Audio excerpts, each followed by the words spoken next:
got very experienced, mature devotees. They've spent 2/3 or 3/4 of their whole lives preaching Krishna consciousness. They've accepted tremendous responsibilities. We've seen all kinds of deviations and disruptions and had to deal with them. So we've gained a lot by experience as well.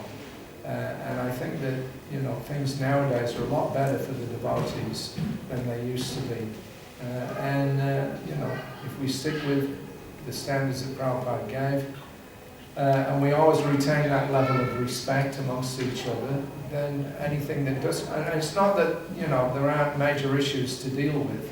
There's lots every year. You can ask anybody that's been on the executive committee of the GBC how much they have to deal with on a yearly basis. There's all kinds of stuff that if they were allowed to develop, might be a major disaster.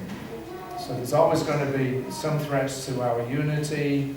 There's always going to be difficulties, but I think we're far better equipped to deal with it. And from a regular devotee's point of view, if they feel that a leader is not doing things correctly or according to what they understand to be Prabhupada's desire, there are avenues that we can use now to call a leader into question and see whether their actions or the philosophy that they're preaching is actually correct or not. So at least there's a structure there. I don't know how well it works, but it's caring for devotees. I think it's been emphasized a lot in the last 20 years. It was one of the main petals, if you remember, on Prabhupada's centennial in 1996. So they made a lotus flower in different aspects of the movement. One of those petals on that lotus flower was caring for devotees. So we have systems, and there's ministries that deal with that now. So on the whole, I think we're in a much better position, and things are reasonably peaceful for now. But don't, hold your breath. At least we don't have the mad dog award anymore. Yes, Prabhu. Yes. Prabhupada, on the one hand, he said that we cannot allow others to come and teach us because they're supposed to know. And then that's on one hand. And then on the other hand, he says that we should go and learn from this Catholic Church because they are doing something probably good. Yes. How to combine these two aspects? Well, the idea of Prabhupada's comment that we can't bring other people, outsiders in to do our work, that was in reference to the conflict that was going on between the sannyasis and brahmacharis and the householders in America in 1975 and 1976. And that got to a point where it was so serious, Prabhupada actually thought there was going to be a major split in the society between the ashrams. There were certain sannyasis that were really pushing very heavily and trying to push down the grihastas.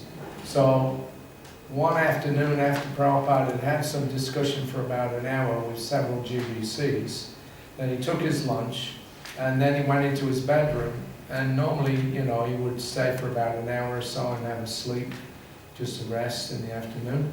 And after 5 minutes, he rang the bell, and I went in, and Prabhupada was sitting on his edge of his bed, and he was rubbing his head. He had a big frown on his face, and he said, this splitting business is giving me a headache. So I made the comment that, well, it seems like, the Gaudiya Math split up because they didn't make a GBC, but we have a GBC, and still, there may be a split. So then Prabhupada's response was very interesting. He said, we cannot bring outsiders in to do our work. In other words, the problem had to be solved within our own society because we're the only ones that really understood the spiritual dynamics of it. That's different from telling somebody, like Pragosh, he was asked to sell encyclopedias, right? Full sets of Prabhupada's books. So to train for that, because we didn't really know how to do it door to door, he joined Encyclopedia Britannica. and he became a, Britannica salesman for about a month or so. And he learnt all the techniques, and then he left. Then he came back and introduced that into the BBT party. So that kind of, gathering information, you can take gold from any dirty place. Gold is gold. So we can learn. There's lots of things that, the materialists are doing that they do very well. So we can come in and we can, take advantage of that. That's not the same as incorporating their ideas into ISKCON. We have our own identity, we have our own sense of what we're about, how things should be done. But, there's many, many things that we can learn from others to our advantage. All right? Hare Krishna. Oh, sorry. Yeah, thank you for this very honest insight behind the scenes, so to speak. I had a question.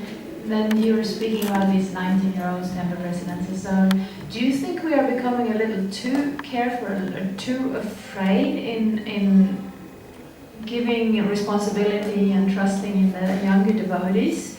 Like, we wanted to have some ashram, there wasn't a person to take care of them. But like, your generation, you took care of yourselves because you got service. Well, and we had to. Yeah, and then sometimes we're here and we're here for 30 years and 20 years and we're all busy, but the new ones who are coming, won't they also grow and learn if they get the opportunity? Well, yeah, you can't leave things in a raw state. I mean, we did what, as you said, we did what we had to do in those early days. Even if you didn't know anything, and just tell people chant Hare Krishna, you were sent out on the street to preach. So that, now we have a much more structured approach to things. We have proper training systems, for new bhaktas, for householders. There's different ministries, to give devotees and, more insight into particular activities or, situations that they're in. You want to give them the benefit of other people's experience. We never had that before, so it would be foolish not to take advantage of that. But at the same time, you want to use, the youthful energy of these new devotees to a good effect. They'll get the benefit, and we'll also get the benefit. So management is always constant adjustment. You never get to a point where now I've managed things so perfectly that I don't need to manage anymore. There's always headaches, there's always problems, and that goes on. At any moment, some, thing can spring up and occupy your entire life. That's the life of a manager. You're always doing, patch-up work. At the same time, you're also trying to be proactive. There's a lot of different aspects to management. And again, the key thing to it all is just forging this sense of cooperation and trust.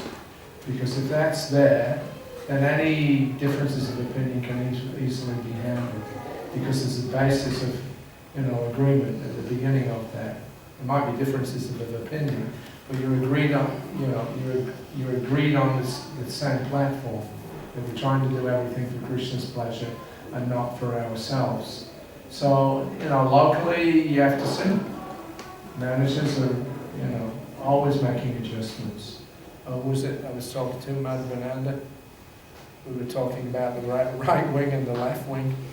Yeah, it's always there. You've got your right wingers and your left wingers in politics, in sociology, in education, in whatever. There's always divergent views, right wing, left wing. So in the spiritual movement also, there's left wing gopis. We don't talk about them. Am I right? Who's the left wing and who's the right wing? Left wing is Radharani. Right. Left wing is Radharani. We're all left wingers in this movement. We don't talk about Chandravani. She's right wing.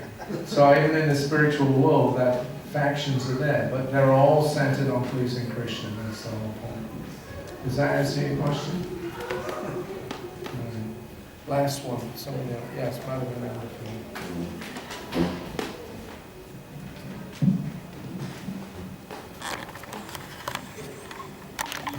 I also want to thank you for such a refreshing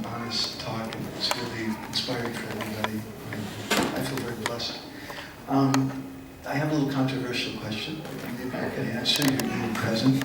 You were mentioning how Prabhupada, Prabhuji was asking, Prabhupada said, don't go outside for people, but we often hear from certain groups that Prabhupada said, after I leave, for information about the temple in Mayapur, you can go to Srila Bhakti Rakshak Sridhar Maharaj. And he said that for information about my samadhi, you can go to Bhaktivedanta Narayan Maharaj. And sometimes they make that into something else. I just wonder if you had any comments about that. Well, just what you just said there is what has been made into something else. That what you just said is something else. That we should go to Bhakti Rakshak Sridhar Maharaj for advice about Mayapur. Prabhupada never said that. Never at any time.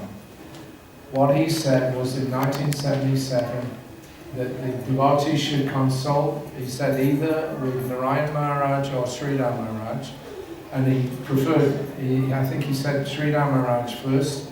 If he wasn't available, then Narayan Maharaj for the details of doing his samadhi.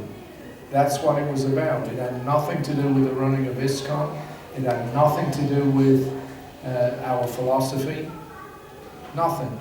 It was simply get some advice because we didn't know, we'd never done a Vaishnava samadhi before. So Prabhupada told him, you get advice from one of my godbrothers, Sridhar, or from Narayan Maharaj. But then that was later on blown out, it was misunderstood, and I think the GBCs themselves were responsible for this, that in '78, when we had our first meeting after Prabhupada's disappearance, nobody was sure what to do, how to proceed. Now there was going to be new gurus. So we decided, on advice or with consent of Tamal Krishna Maharaj, somebody said, well, Prabhupada said to consult with Sridhar Maharaj if we had any questions. And Tamal Krishna knew very well, and I'm not blaming it, it's just a circumstance. Sometimes Providence arranges these things.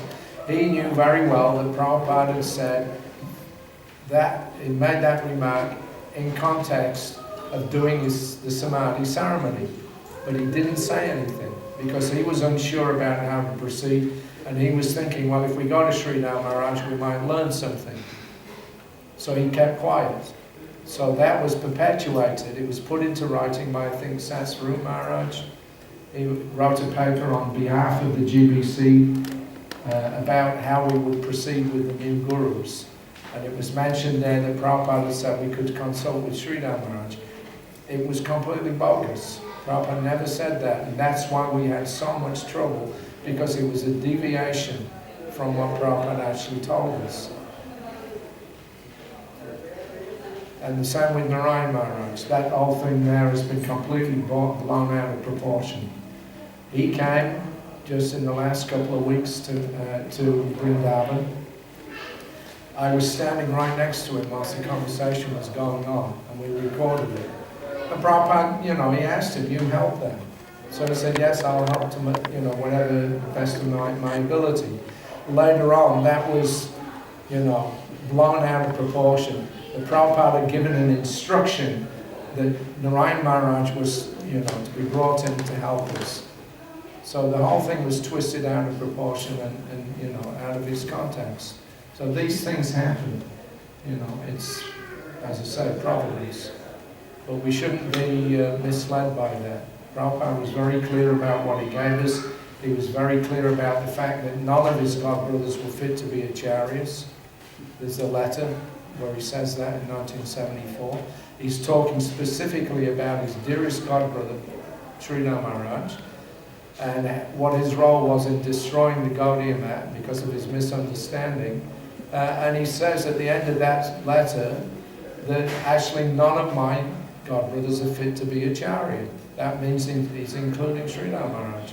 Why? Because they all had a misunderstanding of the requirement that Bhaktisiddhanta Saraswati wanted for continuing the preaching. And on the end, as a result of that, everything broke up. So Prabhupada wasn't going to send us back to somebody that, couldn't understand how to organize properly. So it's just not true that Prabhupada told us to consult with Sridhar Maharaj for information about how ISKCON should work. It's just not true. Thank you. All right, we'll finish there. Srila Prabhupada.